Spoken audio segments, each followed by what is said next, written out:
welcome back to Storytime with Dad Booker. Today we're continuing on with Ledge of Creation by Steve Wolf, The Toward the Ledge.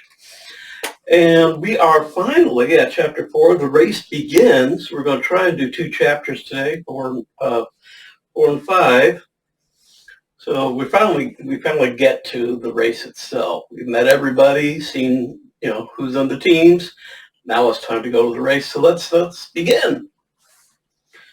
With only 30 minutes until the start of the race, Mother Nature's personal assistant, Frangle Humble, stood under the start-finish banner and called for everybody's attention. "Cyclists, I give you Mother Nature!" he boomed. Everyone trained their eyes toward the tiny door in the middle of the cottage as it slowly creaked open. A little old lady wearing a blue apron and a blue headscarf drifted out of the doorway and gently floated down to the ground and stood next to Frangle. After adjusting her glasses, she looked around the garden and frowned when she spotted some leaves on the ground. She waved her sparkling blue duster, whereupon the leaves piled themselves up and deposited themselves into a garden bag.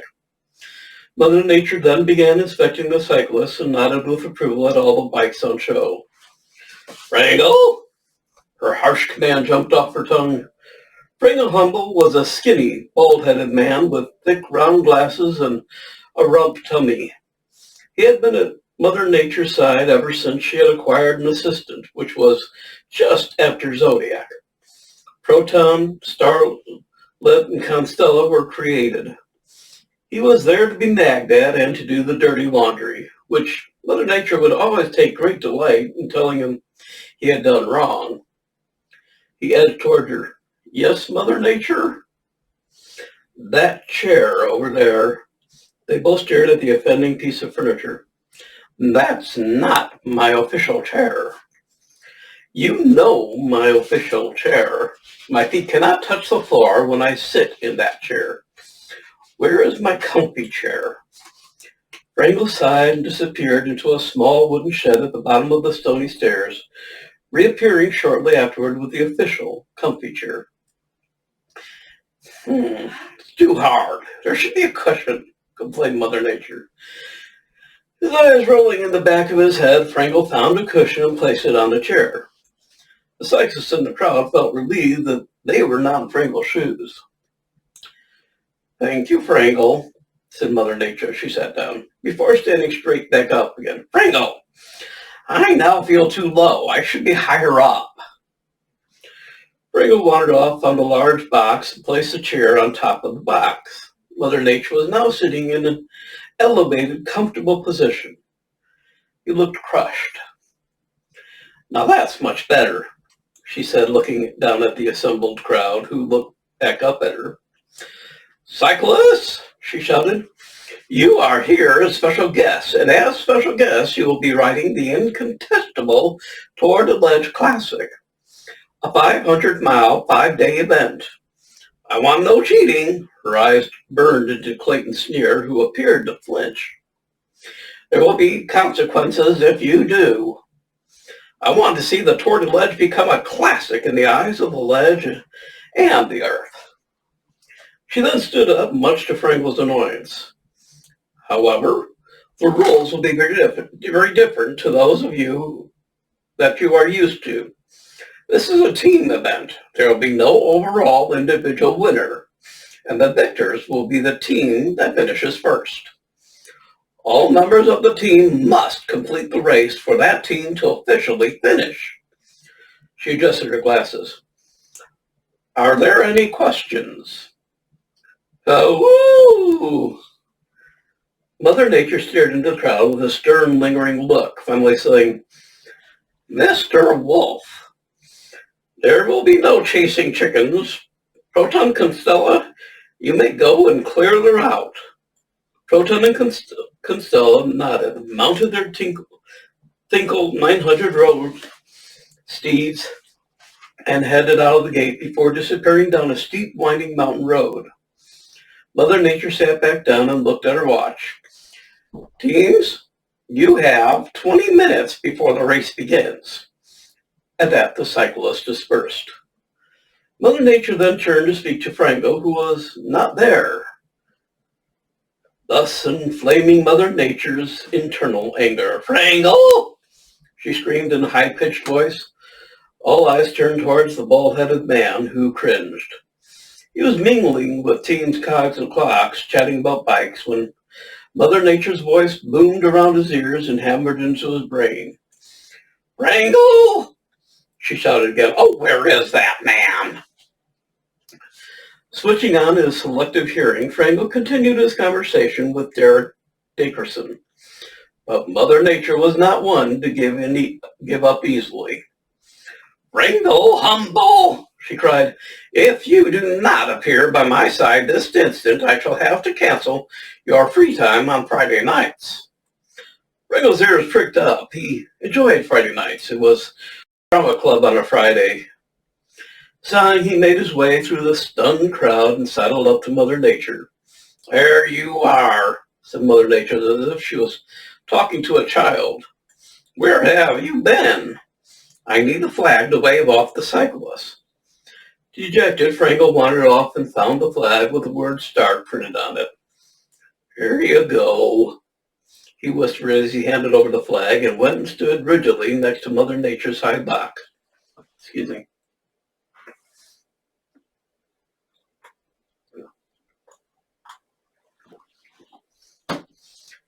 Only 5 minutes remained until history would be made with the start of the first ever Tour de Ledge. All the teams were ready. The cyclists had mounted their mistresses and were raring to go. Running on nervous energy, Stan had already covered 3 miles cycling around the spectacular, spacious garden.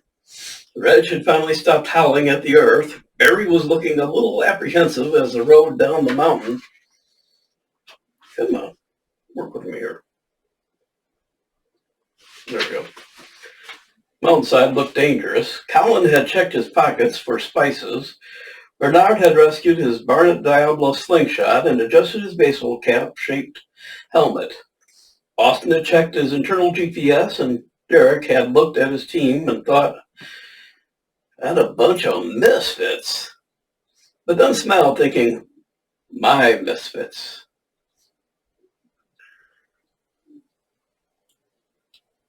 Before mounting his oddly named bike, Mother Nature raised her flag, catching Frangle on the nose in the process, and then blamed him for being too close. "Cyclists," she paused dramatically. "Ride!" She waved the flag hard. Mother Mountain was 1,950 meters at its highest point. The road from the vast gardens at around 1,800 meters was a vast, mad descent into 20 hairpin bends and 1 hair-clip bend. The teams cranked their bikes and headed out on the gate onto the smooth mountain road and led all the way down into Mother City. The watching administrators cheered loudly as the teams pushed off. A weird blue navigation star, much to Austin's disgust, appeared in front of Team Cogs and Clocks. A Stan, full of nervous energy, stormed through the mass of riders and hit the first bend at the front of the trailing peloton. "Woo!" he screamed. Hot on his tail, a very serious-looking Austin Potter was calculating the best line through the bends using his internal GPS. He appeared to beep himself. "Team Cogs and Clocks," shouted Derek through the thick body of riders. "Good luck, men." And he saluted his motley band of misfits. The view as they approached the first turn was outstanding. Pillars of rocks were stacked neatly on both sides of the rapidly descending road. If Paradise had a particular luck, then Mother Mountain was certainly in contention. Birds circled high above, animals grazed in the woods below, and the sheer beauty was overpowering. Clayton Sneer bumped his way up to third and sniffed the 2 riders in front of him. He then appeared to look a little uncomfortable as he heard an odd sound from behind. Reg had managed to part the sea of riders heading towards the second hairpin bend as he howled in the wind. The other riders, unsure of what was going on, thought it best to get out of the way, allowing the rest of Team Cogs and Clocks to follow in his wake and gain places within the forming peloton. All apart from Barry, that is, who had now reached the first hairpin bend and was slowly guiding his bike around the turn. His hands were already white from his clinging on for dear life, and as he slowly disappeared around the second hairpin bend, in last place, a strong smell of burning rubber and thick trail of white smoke followed in his wake. "Careful, fellow," said one of the administrators, coughing in the cloud of smoke by the side of the road. "Those brake blocks will burn away before we reach the bottom of this mountain. Never mind the last race." Reg was now on Clayton's back wheel, and Clayton had no intention of yielding third place. Stan and Austin were stretching out on a comfortable lead, and Clayton was clearly holding Reg up. Behind Reg was Quentin Steele of Team Allagear, and trailing his rear wheel was Misty Blue. Zodiac, sitting in the 8th place, was in complete awe of the speed of the leaders. He had thought he was traveling fast, but speed Stan and Austin had mustered up seemed almost unnatural. He was still musing on his thoughts as the third right tight hairpin bend approached when he felt a slap on his back. "Going to beat you at your own game, Zodiac," said Bucks Wad as he peered on the outside of the Zodiac, and as they approached the turn, he looked ridiculous with his tight Team Allagear cycling shirt wrapped around his large, unfit frame. "Really?" said Zodiac. Bucks nodded, and Zodiac spoke again. "You really think so?" Bucks Wad burned his eyes into Zodiac, keeping his glare firmly locked on his prey. "I think you should learn how to navigate a bend then," shouted Zodiac sharply as he suddenly decelerated. I can't turn the page.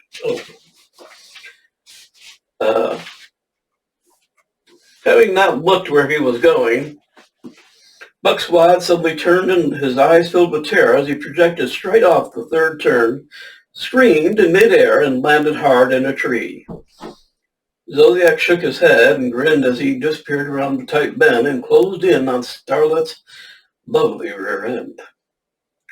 Life on the ledge had its advantages, and one of the advantages of being an administrator was immortality. Finding himself sprawled in a tree perched on the edge of a cliff, Bucks Wad cursed and stared at his bike that was now lying about 100 meters below him on the road after the next hairpin bend. It was scratched and dented, but still functional. Buck simply dropped out of the tree, controlled his fall, and landed next to the clattered bike. Naturally, the fall would have killed any mortal person, but Bucks Wad simply dusted himself down, found his bearings, and discovered he was on the approach to turn 5. The peloton had been and gone, all except for Barry Bianchi, who slowly came to a stop next to Bucks. Heat and dust radiated from his brakes, and Bucks felt the warmth. "Are you okay?" he inquired of the fat man standing in the ring. Yes, I'm fine," replied Bucks, a little flustered and angry before mounting his bike and storming off down the road. Shrugging his shoulders, Barry continued on his slowly white-knuckled ride. Somewhere between turns 12 and 13, the peloton was busy trying to hunt down the 4 frontrunners who had stretched their lead a little further. Colin Collinson was at the front of the peloton, leading the cyclist towards the next turn in the twisting road. A little further back, Derek, followed by Barnard, was sandwiched in between 2 fine-looking members of the ladies' team. As they hurtled down the road, Ronald Nutter from Team Allagear was secretly hatching a devious plan. Quickly and quietly, he removed a small, thin length of rounded metal from the inside of his pump and moved stealthily, inch by inch, closer to Derek. Derek, who was completely distracted by the fine figure in front of him, missed the entire 10 seconds that almost finished the race. Ronald edged even closer to Derek, waited patiently. Derek was so captivated by the fine curves of Pilkington, they didn't see Ronald's stealthily outstretched arm. Ronald continued to inch closer to his oblivious prey, and just when he was about to thrust the metal bar into Derek's front wheel, he felt something small and very hard smash into his hand. He recoiled and held his palm up to his face, cursing very loudly. The would-be saboteur's thumb had been imprinted with a small red mark, and seconds later, his thumbnail exploded. Ronald Nutter turned the air blue. Looking over his shoulder with tears of pain rolling down his cheeks, Ronald's mouth dropped to the floor interior. Bernard Bianchi, no relation to Barry, was riding no-handed with his reloaded bayonet Diablo aimed at Ronald. Bernard fired off his third shot. The small hard ball bearing tore through the thin mountain air, hitting its intended target with such force that it made Ronald's teeth clatter. Bernard was a crack shot, and his aim was true. The ball bearing struck the rear derailleur sweet and hard, forcing the entire mechanism into Ronald's back wheel. Once his rear wheel had locked up, Ronald lost control and crashed into a barrier and flipped headfirst over the side of the cliff road into open space.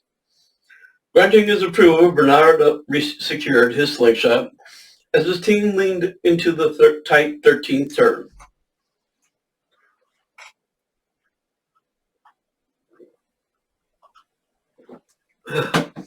Took the breath right out of me.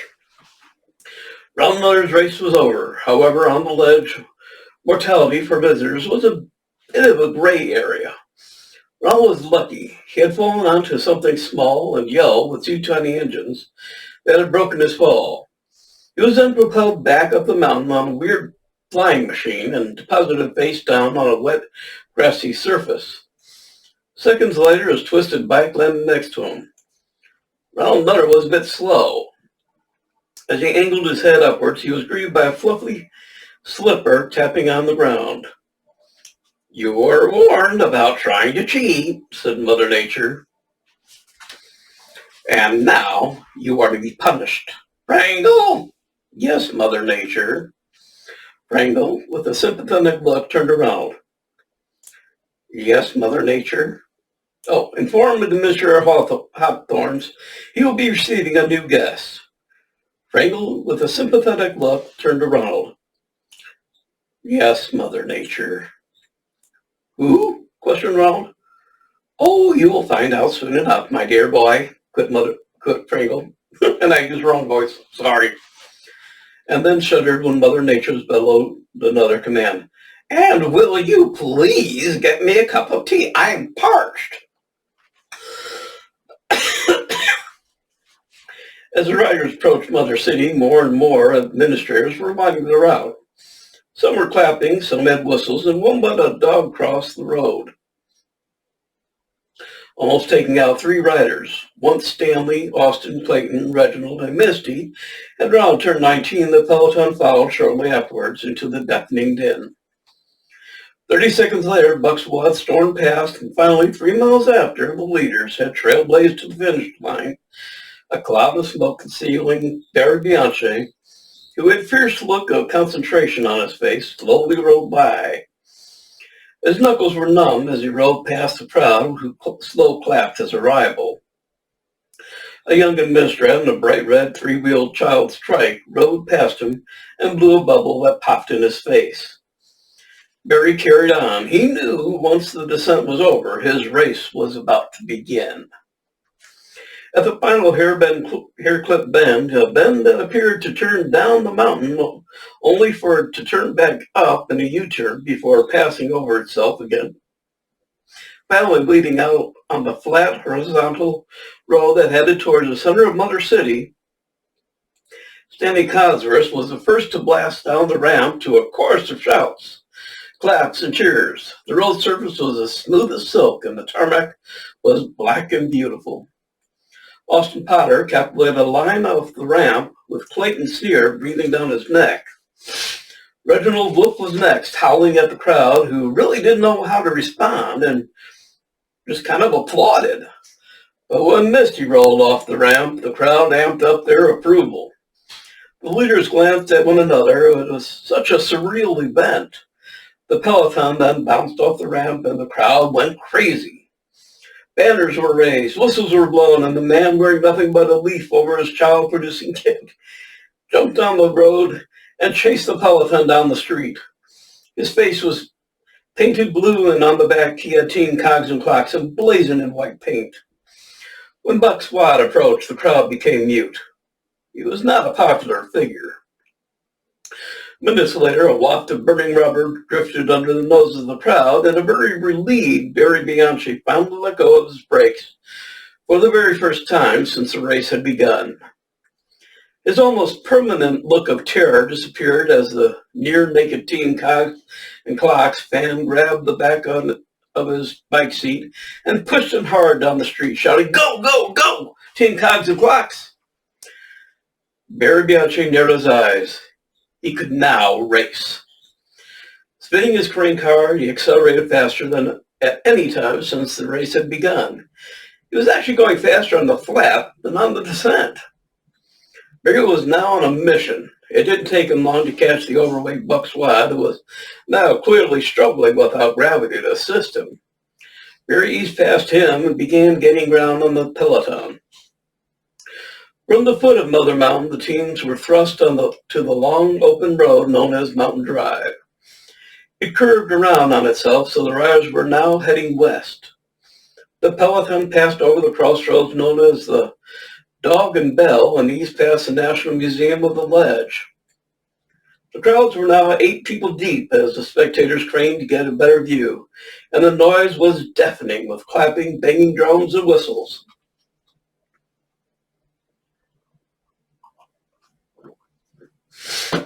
Turning north, the peloton crossed a level crossing and then bore east onto Mother Street. Mother Nature had deemed it very important to give Mother City a symbol that defined it, so she built Mother Temple, a grand stone-built structure that resembled a Greek temple, which sat high above the street to the south. At the end of Mother Street, the peloton turned northeast and passed the offices and began to head out of the city towards the northern edge of the ledge. About 30 minutes later, the city began to thin out, and soon the peloton was rolling along the fabulous country lane that weaved through lush green farmland. On either side of the stone walls that traced the lane, crowds of spectators waved, cheered, and in some cases, chased the pack. Farther along the lane, the leading pack, consisting of Stan, Austin, Clayton, Reg, and Misty, had settled into a comfortable routine. Suddenly a tractor pulled out onto the narrow road with the seconds to spare and slowly meandered along the lane ahead of the cyclists. A feeling of general disbelief passed through the cyclists and the spectators. The leading group of cyclists had to brake hard, almost causing a pileup. The tractor driver, administrator muck spreader, pretending not to notice, carried on his way, blocking off the entire lane so nobody could overtake him. The peloton was now able to close in on the leaders, and 15 minutes later, this proved to be a huge advantage for one Barry Bianchi as he reconnected with his team. Farther back, a sweaty, red-faced Bucks Wad was now smiling in approval, having caught a glimpse of the plodding tractor. The peloton slowly glided along behind the tediously slow-moving tractor that was blocking the narrow lane. Derek Dickerson looked over his shoulder and a smile spread across his face. "Mr. Bianchi, so glad you could join us." Barry smiled. "Yeah, me too. I'm so glad that the sun is over. It was terrifying." Derek's nostrils detected the strong smell of burned rubber.